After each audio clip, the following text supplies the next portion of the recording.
Hello friends, बरायबाय चेनेलाव फिन खनसेबाव आसा खालामो गासैबो मोजां दङ। BTC फरेस्ट रिजाल्ट होबाय। स' बे अफिसियेल साइडआव फैदोंना फैयाखै नंखायनो नंगौ बिनि सायाव सावरायनो लाबोदों। Gr-3 Gr-4 साख्रि सेप्तेम्बराव एबा बिनि सिगां बिनि सायाव सावरायगोन।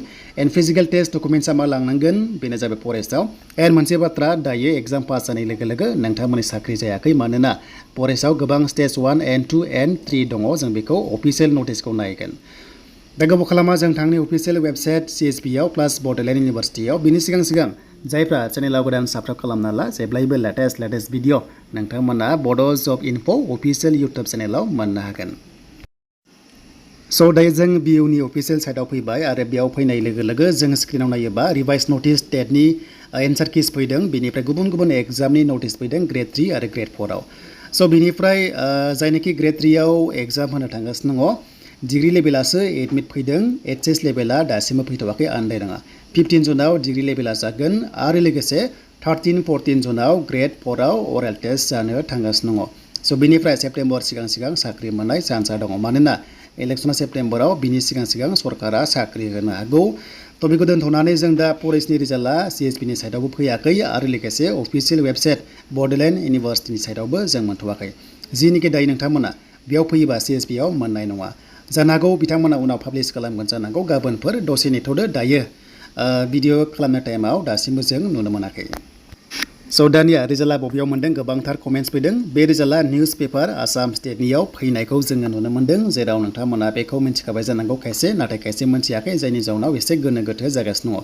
नाथाय काट अफ दासिमबो होथ'वाखै जे काट अफआ बेसेबां थांदों। टटेल पस्टआ 414 दङमोन बिनि गेजेराव जिनिखि ग्रेड 1 दङमोनना बेयाव 84 दङ देन फरेस्ट गार्डआव 330 दङ। 1:10 लांनायखौ नुदों बेखायनो गोबां केन्डिडेट्स फिजिकेल टेस्टआव लिंहरदों।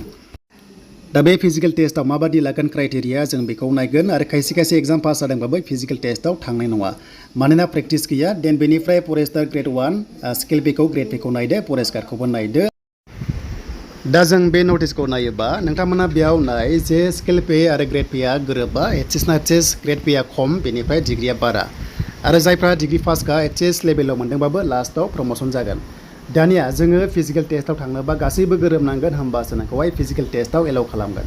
दा जेनेरेल मेलनि हाइटआ 163 बाट जोंनि STआ 153 सेन्टिमिटार गोजौआ देन हिन्जावफ्रा 145 सेन्टिमिटार STआ बाट चेस्टखौ नायोबा नर्मेलाव 84 होदों एक्सपेन्ड खालामबा बिखा फुवारबा 89 जानांगोन।